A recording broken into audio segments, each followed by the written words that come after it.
परमेश्वर की स्तुति हो। आज जो हम वचन पढ़ रहे थे, ये दाऊद का वचन इसलिए मैं कहा क्योंकि इस चैप्टर का अगर हम वचन देखेंगे तो पुराने चैप्टर्स को अगर हम देखेगा तो काफी कुछ दाऊद का लिखा हुआ बातें फेमिलियर है, काफी कुछ मिलता जुलता है। जिसमें से एक वचन आज जो हमने पढ़ा उसमें से हम लेंगे बाद में। 128वां वचन में लिखा है, consider to be right I hate every false. एक मसीह व्यक्ति का सबसे बड़ा चिन्ह में से एक है कि वो हर गलत रास्ता से नफरत करता है। यानी वचन ये नहीं कहता है कि एक व्यक्ति पापियों से नफरत करेगा, लेकिन पाप से नफरत करता है। तो पाप से नफरत करना मतलब ये नहीं किसी और का ही, हमारा खुद के पाप से भी हम नफरत करेंगे। ऐसा मैंने स्मिथ के बारे में सुना है। जब उनका जिंदगी में जब कोई गलती होता था, गड़बड़ होता था, एक ऐसा व्यक्ति जो 15 मिनट से अधिक वचन पढ़े बिना रह नहीं सकता है, आधे घंटे से अधिक वो प्रार्थना किए बिना रह नहीं सकता है। उनकी जिंदगी में जब गलतियां होता है, वो अपने आप को चाटा मारता है, वो अपने आप को डिसिप्लिन करना चाहता है कि उनका जो शत्रु है, उनका जो नफरत है, वो पाप से है। अगर हम 113वां वचन में आएंगे, I hate the double minded but I love your law. उसमें 123वां वचन हिंदी में लिखा है कि मैं कपटियों से घृणा करता हूँ। अभी दूसरा वर्षन में क्या मुझे पता नहीं।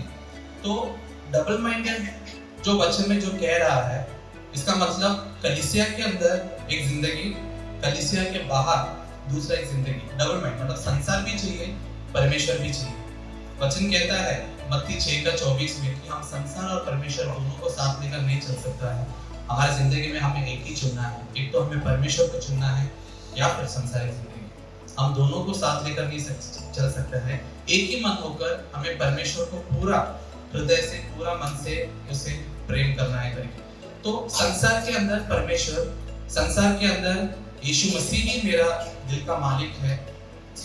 कलीसिया के अंदर यीशु मसीह मेरा दिल का मालिक है, संसार के बाहर दिल तो पागल है। कलीसिया के अंदर यीशु मसीह, मैं मंदिर हूँ तेरा, कलीसिया के बाहर कुछ होता है, वो क्या होता है आपको समझाएं। तो कलीसिया के अंदर परमेश्वर, कलीसिया के बाहर संसार, अगर ये दोनों जिंदगी लेकर चलता है तो हम डबल माइंडेड है। और ऐसे व्यक्ति अगर प्रार्थना भी करता है तो परमेश्वर से कुछ प्राप्त नहीं करेगा। ये मैं नहीं, ये वचन कहता है। अगर आप याकूब का अध्याय पहला चैप्टर का अगर आप 6 से 8 वचन तक पढ़ेंगे, उसमें लिखा है कि वो समुद्र के लहर की तरह है। लहर की तरह मतलब वो स्टेबल नहीं रहता है, वो हिलता डुलता रहता है, वो एक जगह पे स्थिर नहीं रहता है, और वो कभी भी परमेश्वर की इच्छा के अनुसार चल नहीं सकता है। उसका मन इधर उधर भटकता रहता है, वो हमेशा डाउट करता है। परिस्थितियों के समय में यहाँ तक परमेश्वर का अस्तित्व पे तक वो शक कर सकता है। वो ये सोच सकता है क्या हम भी बाकी धर्म जैसे ही धर्म हैं? क्या ये काल्पनिक है? क्या सचमुच परमेश्वर है? तूफान, आंधी तूफान आता है, वो परमेश्वर पर विश्वास नहीं करता है, वो डाउट करता है क्या सचमुच मुझे परमेश्वर छुड़ा सकता है? इस्राएलियों का यही प्रॉब्लम था। जब परमेश्वर कितना भी चमत्कार करता है, यीशु मसीह वहां पे मन्ना तो दिया, क्या सचमुच वो जल भी दे सकता है? सचमुच ये कर सकता है, वो कर सकता है? हर पल डाउट करता था। जब डाउट करने वाला जो व्यक्ति है, जो डबल माइंडेड है, वो व्यक्ति परीक्षाओं के समय में गिरने का ज्यादा चांसेस है, वो गिरता है। आदम और हव्वा का आप देख सकते हैं, जो कल्पना दिया था कि इस वृक्ष का फल को नहीं खाना, वो खा लिया। जब उसको टेम्प्ट किया गया, वो उस परीक्षा में गिर गया। वचन में लिखा है कि जो कुछ भी जो मांगेगा, अगर डबल माइंड है तो नहीं मिलेगा। अगर पास्टर का क्या कहेगा, पास्टर मैं 15 साल से 20 साल से मैं मसीह में है, मेरा जिंदगी का परिस्थिति बदल ही नहीं रहा है, आर्थिक स्थिति में भी नहीं बदल रहा है, सब कुछ वैसे ही है। पास्टर जरूर बोलेगा हम आपके लिए प्रार्थना करेंगे, लेकिन सवाल ये रहेगा हमें अपने आप से पूछना है, क्या हम एक मन होकर परमेश्वर की आराधना कर रहे हैं? क्या हम रूट कॉज को जानकर, उस रूट कॉज को अगर हम निकालेगा तो हमारे जिंदगी का परिस्थिति बदलना शुरू हो जाएगा। क्योंकि ये परमेश्वर का वायदा है। जो कुछ वायदा परमेश्वर दिया है वो किसी पर्टिकुलर व्यक्ति के लिए नहीं है, वो हर एक के लिए वायदा है, लेकिन हमें उस वचन के अनुसार चलना बहुत जरूरी है। अगर मैं डबल माइंडेड व्यक्ति का अगर एक उदाहरण अगर मैं दूंगा, वो एक बेवड़े की तरह है। बेवड़ा मतलब दारू पीकर एक बार टुन होता है, वो कभी सीधा नहीं चल सकता, कभी इधर तो कभी इधर, ऐसा जाता है, आगे जाके वो गिर जाता है। वो अपने एक लक्ष्य पे वो सीधा चल नहीं सकता है, और वो अपना स्थान पर जिधर जाना है उसे कुछ पता ही नहीं कि वो किधर जा रहा है। उस तरह होता है जब परमेश्वर का गाइडेंस, परमेश्वर का वचन हमारे अंदर नहीं रहेगा, और अगर हम इस तरह डबल माइंड हो जाएंगे तो हमें परमेश्वर की इच्छा के अनुसार चलना मुश्किल है, परमेश्वर से कुछ हासिल करना मुश्किल है। हम एक गाना गाते हैं, प्रार्थना में जो कुछ मांगा पूरा कर वर्मा। प्रार्थना में जो कुछ मांगेगा परमेश्वर पूरा नहीं करता है। वचन कहता है उसकी इच्छा के अनुसार जो मांगता है वो पूरा करेगा। याकूब एक अध्याय में एक ही लिखा है, इसका हिंदी मुझे नहीं पता। When you ask you don't receive because you ask amiss that you send on your worldly pleasure। मतलब हमारे शारीरिक अभिलाषा के लिए हम खर्च कर सके, ऐसे हम चीजें मांगते हैं, परमेश्वर से नहीं मिलता है। हाँ, यूहन्ना 15 में ये लिखा है कि आप जो कुछ भी मांगेगा दिया जाएगा, लेकिन यूहन्ना 15 के उसके ऊपर एक कंडीशन रखा है, if you abide in me and I abide in you whatever you ask you shall receive. मतलब हम मसीह में बना रहे, यीशु मसीह हम में बना रहे, इसका मतलब हमारे अंदर जो प्लान रहेगा वो परमेश्वर ने इंस्टॉल किया प्लान, हमारे अंदर जो डिजायर रहेगा वो परमेश्वर ने इंस्टॉल किया डिजायर है। तो हम जो भी मांगेगा परमेश्वर की इच्छा के अनुसार मांगेगा, वो बोला है। तो वो एक रेवलेशन है, जब मसीह हमारे अंदर बना रहेगा, हम परमेश्वर की इच्छा के अनुसार जो मांगेगा वो परमेश्वर देगा, वो पूरा करेगा, ऐसा लिखा है। तो वचन में आजकल ऐसी भी शिक्षा होता है, आप वचन नहीं भी पढ़ेंगे तो भी आप स्वर्ग में जाएंगे, लेकिन छोटा स्थान मिलेंगे स्वर्ग में। वचन अगर नहीं भी पढ़ेगा, आपका उद्धार हुआ है, यीशु मसीह आपका जिंदगी में आया है, आप बच गया, फिर आपका उद्धार कभी नष्ट नहीं होएगा। ये सब शिक्षा लेना लोगों का मर्जी है, लेकिन वचन हमें ऐसा नहीं सिखाता है। इस वचन के बाहर एक जिंदगी नहीं है। अगर ऐसा होता तो फिर ये बाइबल लिखना ही नहीं था, यहाँ पे प्रचार होना ही नहीं था। मत्ती का किताब लिख लिया होता था, हम यीशु मसीह को जान जाता उसमें क्या यीशु मसीह ने जो जो किया है, क्योंकि वचन के बाहर एक जिंदगी नहीं है। वचन ही हमें सैक्टिफाई करता है, पवित्रीकरण करता है।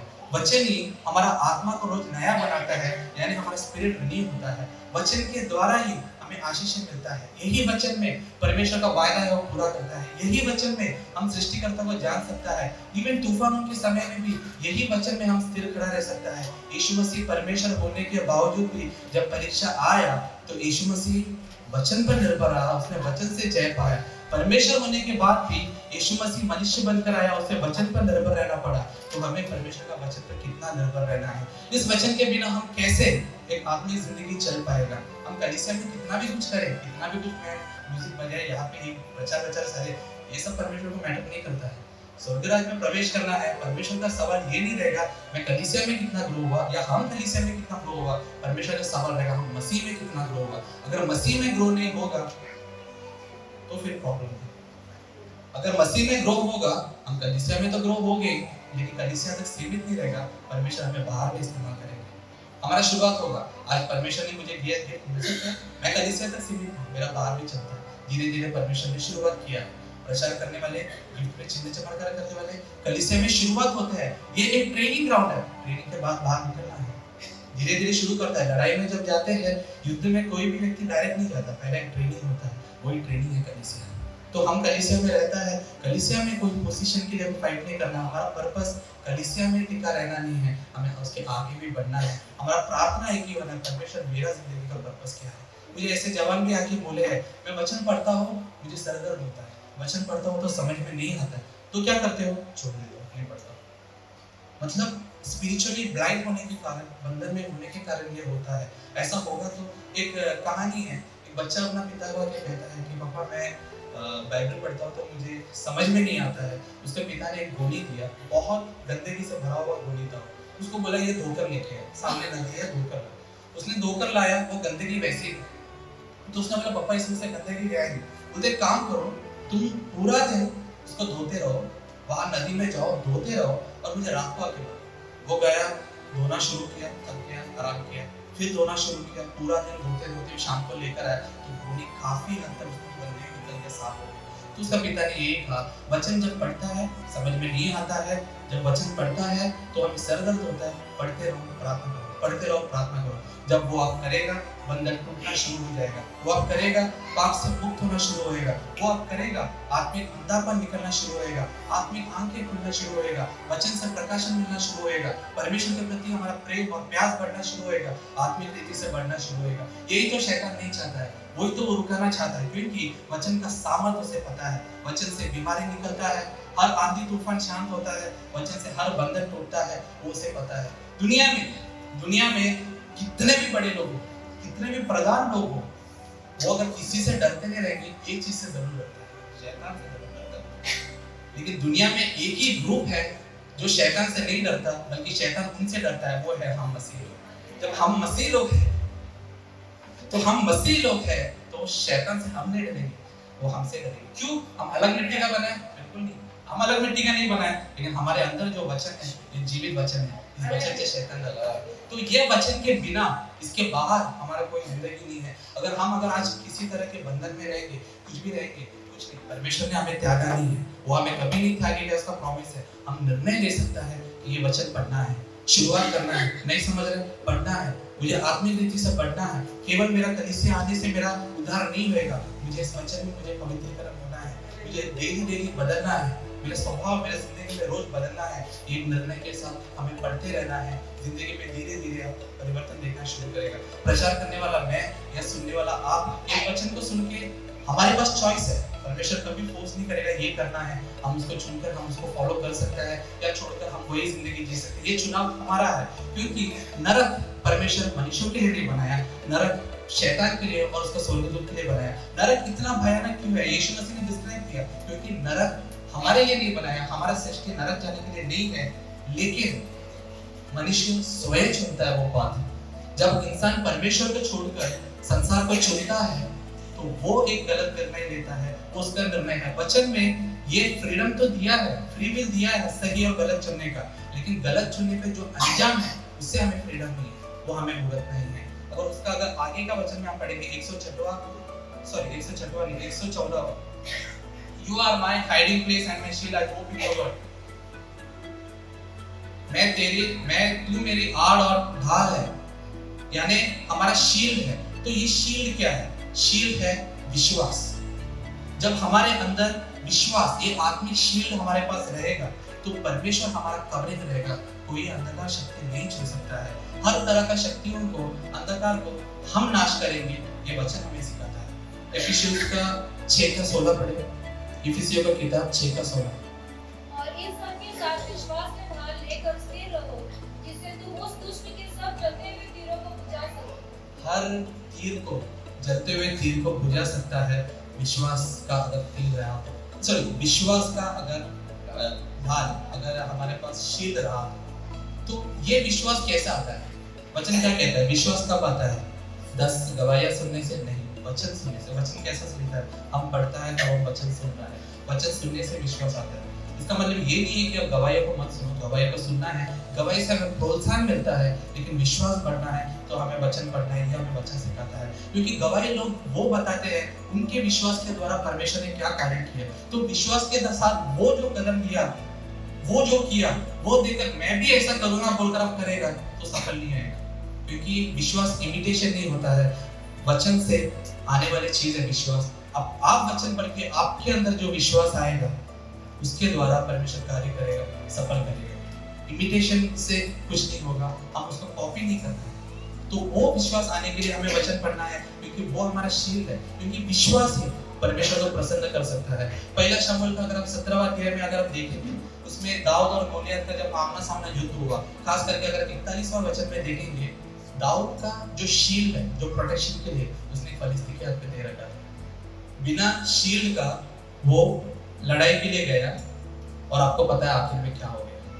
तो हमारा शील्ड अगर हमारे पास नहीं रहेगा, तो हम अंधकार के शक्तियों को द्वार खोलकर दे रहा है हमारे खिलाफ लड़ने के लिए। तो इसके लिए हमें वचन को पढ़ना है, हमारे विश्वास में हमें बढ़ना बहुत जरूरी है। क्योंकि परीक्षा आता है, तो परीक्षा आने से परमेश्वर नहीं रोकता है, लेकिन परमेश्वर से उस परीक्षा से जय पाने के लिए उसने हमें वचन दिया है, इससे हमें सामना करना है, हम जय पाएगा। अगर हम देखेंगे वचन में इसका लूका का अगर 22वां अध्याय में 32वां वचन से हम देख सकते हैं, उसमें यीशु मसीह पतरस को कहता है, वो वार्न करता है, शैतान तुझे गेरू के तरह वो तुझे फटकाना चाहता है। The Satan want to sift you करके ऐसा वचन में लिखा है। लेकिन यीशु मसीह का प्रार्थना ही है कि विश्वास में स्थिर रहे, विश्वास में बना रहे। और आगे आपको पता है जब यीशु मसीह को क्रूस पर लेकर जा रहा था, मुर्गा बांधने से 3 बार उसने यीशु मसीह को इनकार करते हुए हमें देख सकता है। तो यीशु मसीह ने ये नहीं कहा परीक्षा आने से मैं रोकेगा, परीक्षा आएगा, लेकिन वहां पे विश्वास स्थिर रहना है, हमें उसे जय पाना है। तो अगर हम एक दिन वचन नहीं पढ़ा, अगर हम एक दिन प्रार्थना नहीं किया, चलेगा? बिल्कुल नहीं चलेगा। यीशु मसीह केवल पतरस से थोड़ा समय के लिए दूर गया, परीक्षा आया, पतरस गिर गया। अगर वचन हमारे अंदर रहेगा, यीशु मसीह हमारे अंदर रहेगा, तो हम परीक्षाओं के समय में भी स्थिर रह पाओगे, हम उस परीक्षाओं में भी हम जय पाओगे। अगर हम आगे के वचन में भी देख सकते हैं, क्योंकि परीक्षा जो है ये सडनली आता है, बैठे बैठे सडनली पुराने विचार आना, कड़वाहट आना, नफरत आना, ये सब अलग अलग स्वभाव सडनली आता है। अगर वचन उस समय हमारे अंदर रहेगा, हम उस वचन के द्वारा उसे कर पाएंगे। आगे हम नेक्स्ट वर्स में हम देखेंगे 115। Depart from me, you evildoers। English में लिखा है Depart from me, you evildoers, for I keep the commandment of my God। मतलब हर एक वचन में कुकर्मियों मुझसे दूर रहो, ताकि मैं परमेश्वर के वचन के अनुसार चल सकूं। पौलुस ने क्या कहा है कि रोशनी और अंधकार में क्या समानता है? रोशनी और अंधकार में क्या, वो लोग दोनों आपस में मिल ही नहीं सकता है।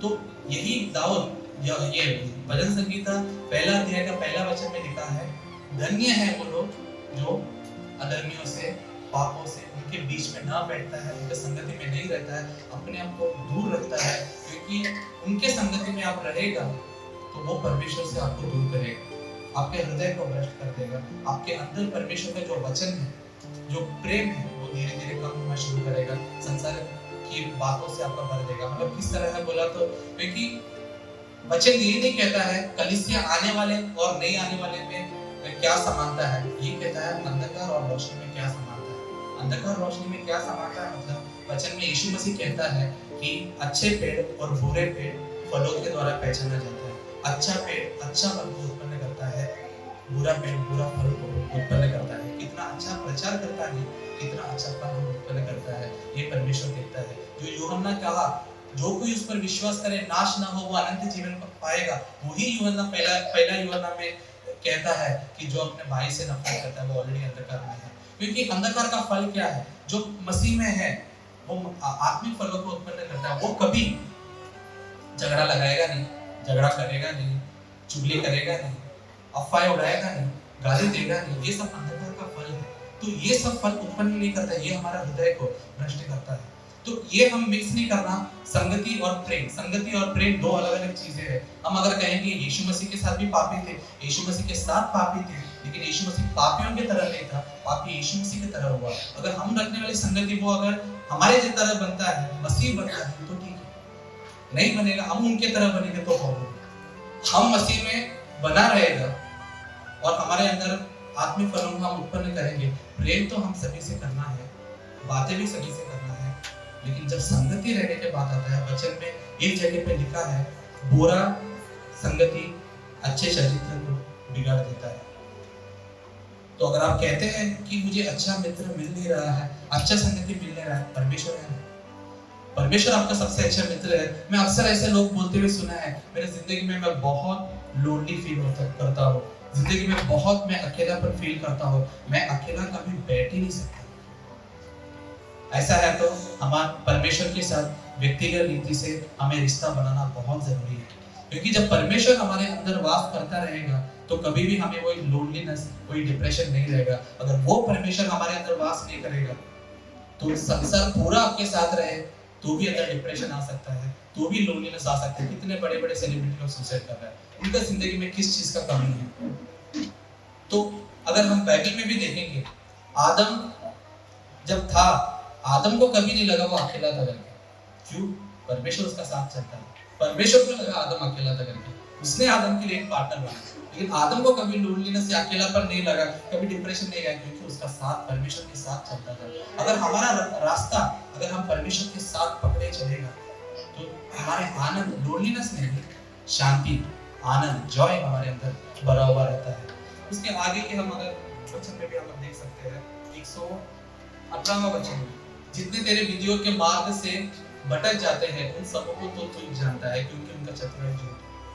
तो इसमें हमें एक चीज सावधान रहना है, हम अगर आत्मिक रीति से अगर अच्छा चलते रहेंगे तो भी हमें इसमें आनंद नहीं होना है। कभी भी अगर कोई व्यक्ति कलीसिया में ना है, कोई संसारिक जिंदगी जी रहा है, कोई दारू पी रहा है, सिगरेट पी रहा है, अलग मसीह कहकर वो एक अलग जिंदगी जी रहा है, तो उनका कभी टट्टा नहीं करना है, उनको तुच्छ तरीके से नहीं देखना है, क्योंकि अभी तक दौड़ खत्म नहीं हुआ है। हम अभी भी दौड़ रहा है। आज मैं ऐसा खड़ा हूँ, कल हमारी जिंदगी क्या है हमें नहीं पता। तो निरंतर हमें अपने आप को आजमाना है, हमें कभी किसी को तुच्छ तरीके से नहीं देखना है। दौड़ खत्म होने से पहले सेलिब्रेशन नहीं करना है, दौड़ पूरा करने के बाद हमें सेलिब्रेट करना है। क्योंकि सबोपदेशक किताब में लिखा है, जैसा मच्छी मछुआरे के जाल में फंसता है, उसी तरह अंतिम समय में कहीं व्यक्ति विश्वास से भटक सकता है। तो हमें ये ध्यान रखना है हम उसमें ना पड़े, हम भटक ना जाए, हम किसी को टट्टा ना करें, हम किसी को ये न कहें कि वो ऐसा है, कभी से नहीं आता, ये नहीं। हमें निरंतर ये ध्यान रखना है कहीं हम ना भटक जाए। हम जो मसीह जिंदगी जी रहा है, हमारा परमेश्वर से हम दूरी ना हो, ये हमें निरंतर ध्यान रखना है, आजमाते रहना है, हमें चलते रहना है। इसमें अगर एक व्यक्ति जब आत्मिक रीति से जब गिर जाता है, वो कभी आके आपको नहीं कहेगा मैं स्पिरिचुअली गिर गया, वो कभी नहीं कहेगा मैं भटक गया, मैं वचन पहले तरह नहीं पढ़ता हूं, मैं प्रार्थना नहीं करता, वो कभी आकर नहीं कहेगा। वो आत्मिक नाटक करना शुरू करेगा, वो दिखाएंगे मैं कितना आत्मिक है, केवल एक दिखावा जिंदगी जिएगा। परमेश्वर उसको रिजेक्ट करेगा, दुनिया सर्टिफिकेट देगा ये बहुत अच्छा व्यक्ति है, बहुत ऐसा है, लेकिन रहस्य में करने वाला पाप केवल उस व्यक्ति को पता होगा और परमेश्वर जानता होगा। वो कभी आके आपको बताएगा कि मैं आत्मिक रीति से गिर चुका है। तो इसके लिए हमें हमेशा सावधानी रहना है, हमें निरंतर हमें जांचना है, परखना है कि कहीं हम परमेश्वर से भटक ना जाए। क्योंकि एक दिन दो दिन अगर वचन नहीं पढ़ता है, प्रार्थना नहीं करता है, धीरे धीरे वो चाहत हमारा मरना शुरू होता है, हमारा धीरे धीरे वो डिजायर खत्म होना शुरू होता है, जल्दी हम धीरे धीरे भटकना शुरू होता है। तो निरंतर हमें सावधानी के साथ रहना है, क्योंकि ये आत्मिक लड़ाई है। कभी भी एक सैनिक जब लड़ाई के लिए जाता है, वो हमेशा जागृत रहता है, क्योंकि अटैक कभी भी आ सकता है। तो हमेशा हमें जागरूक बना रहना बहुत जरूरी है। और उसके आगे 116 वचन में, uphold me according to your word that I may live and do not let me be ashamed of my God. मेरा आशा को ना छोड़, मुझे संभाल, मुझे शर्मिंदा होने ना दे। भले मैं कमजोर हूँ या मैं जो कुछ भी हूँ, हम जो कुछ भी रहे दुनिया के नजर में, लेकिन किसी के सामने शर्मिंदा ना होने दे। ये परमेश्वर हमें संभालता है, वो हमारा आशा कभी टूटने नहीं देता है, क्योंकि ये उसका वायदा है। क्योंकि परमेश्वर दुनिया के मूर्खता को ही चुनता है ज्ञानवान को शर्मिंदा करने के लिए, ताकि वो अपने ज्ञान पर घमंड न करे। वो कमजोर को ही चुनता है बलवान के सामने, ताकि वो अपने बल पर आसरा न रखे, घमंड न करे। तो उसका एक छोटा अगर उदाहरण के तौर पर अगर मैं बताऊं, स्कूल में पढ़ाई करता है, बहुत पढ़ाई में कमजोर है, लेकिन मसीह व्यक्ति है, सोचेगा उसका विरोधी लोग सोचेगा इसका जिंदगी अभी खत्म, ये तो पढ़ाई में वैसे ही कमजोर है, लड़का मर के पास होते हैं तो स्कूल भी कंप्लीट नहीं करेगा। परमेश्वर वहाँ भी उसको आगे लेकर आता है। फिर सोचते कॉलेज में क्या करेगा, वैसे भी ये बफर है, ये अपना कॉलेज लाइफ को कंप्लीट करेगा, ग्रेजुएशन भी कंप्लीट करता है। फिर सोचते इसको नौकरी कौन देगा, वैसे इंग्लिश ठीक से बोलना ही नहीं आता, वैसे ठीक से पढ़ना भी नहीं आता, नौकरी कौन देगा। नौकरी मिल जाता है तो बोलते कोई कॉल सेंटर में काम करता होगा, रहेगा छोटा मोटा सैलरी में, फिर नौकरी चेंज करेगा, दूसरा कंपनी में जाएगा, छोटा मोटा पोस्ट में होगा, 15-20 हजार में काम करता होगा। इसका पिताजी है, रिटायरमेंट होने दे, अकेला कमाने दे, फिर देखेंगे घर कैसे चलेगा, वो भी चलेगा। फिर बोलते ठीक है शादी होने दे, अगर सास और बहू जमेगा नहीं, शादी वैसे ही टूट जाए, विरोधी ऐसा देखते रहेंगे, शादी जिंदगी में आपका अच्छा चलेगा, परमेश्वर उन्नति की ओर ले जाएगा। यही वचन सिखाता है आपको भय खाने का जरूरत नहीं है।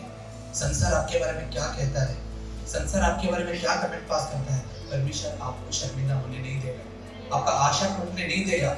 वो जो आपके विरोधी जो सोचते हैं, परमेश्वर वो रिवर्स कर देगा, लेकिन आपको उनके सामने खड़ा इसलिए रखेगा ताकि परमेश्वर का नाम महिमा हो, परमेश्वर को वो जाने कि परमेश्वर का सामर्थ क्या है। एक परमेश्वर एक व्यक्ति का जिंदगी में उतरता है, किस तरह वो कार्य कर सकता है, किस तरह वो उठा सकता है, ये परमेश्वर एक आदर्श के तौर पे खड़ा करेगा। एक व्यक्ति एक बीच में व्हाट्सएप का एक स्टेटस में डाला, उसको विरोधी एक मसीह व्यक्ति है, मसीह भाई एक बहुत अच्छा एक कलाकार है, म्यूजिशियन है, जिनसे मैं इंस्पायर होता हूँ। तो वो व्यक्ति न्यूजीलैंड में पढ़ाई के लिए गया, तो उसको डिमोटिवेट करने वाले लोग बहुत थे। वहाँ गया, वहाँ एक अच्छा पोस्ट मिला, वहाँ उनका बड़े बड़े लोग के साथ उसका पहचान हुआ कंपनी में। तो वो स्टेटस में वो फोटो डाला, बाद में उसने एक लिखा कि बेली बर्नर्स जलने वाले बहुत लोग हैं वगैरह वगैरह स्टेटस डाला, परमेश्वर मुझे प्रधानों के सामने खड़ा रखे, कैसे सब वचन डाला। ये सब घमंड से निकलने वाली बातें हैं। परमेश्वर जब उठाता है, हमारे जुबान से हमें बोलना नहीं है, हमारे जिंदगी के द्वारा लोग देखने हैं, वहाँ परमेश्वर का महिमा होने दो। तो हमें ये सब चीजों का हमें बहुत ध्यान देना जरूरी है। आगे हम एक आखिरी वचन पढ़कर मैं बैठना चाहूंगा समय न होने के कारण। 125वां वचन में आता है, 127वां वचन में, Therefore I love your commandment more than gold, yes, than fine gold. अगर यही वचन हम देखेंगे भजन संहिता 10 में भी लिखा है, your word is more desirable than gold and fine gold, is more sweeter than honey and honeycomb. मधु से भी ज्यादा मीठा है और सोने से भी मूल्यवान है। और ये वचन कितना मूल्यवान है, काफी ज्यादा मूल्यवान है, क्योंकि हमारे अंदर परमेश्वर का वचन रहेगा तो हमें जानना सृष्टि करता है, वहां पे चीज बदलना शुरू होगा। यूहन्ना पतमोस में था, पतमोस बदलना शुरू हो गया, हम जिधर जाएगा वहां पे डेवलपमेंट होना शुरू करेगा। एक तरह कड़कपड़ा एक जंगल था, पूरा जंगल था, पूरा। वहां तो हम जिधर रहते थे वहां पे कब्रिस्तान था। फिर गगनगिरी में 2 मसीह लोग आया, फिर माधव संसार में एक मसीह आया, गोदरेज में आया, मसीह आने लगा, कड़कपड़ा डेवलप होना शुरू हो गया। क्योंकि सृष्टिकर्ता को लेकर जब लोग जाता है तो वहां पर सृष्टि शुरू होता है। इलाका बदलना ही है। पतमोस बदल सकता है तो हम जो भी इलाके में जाएगा वो बदलना है, क्योंकि हम सोना चांदी लेकर नहीं घूम रहा है, इससे भी मूल्यवान सृष्टिकर्ता तो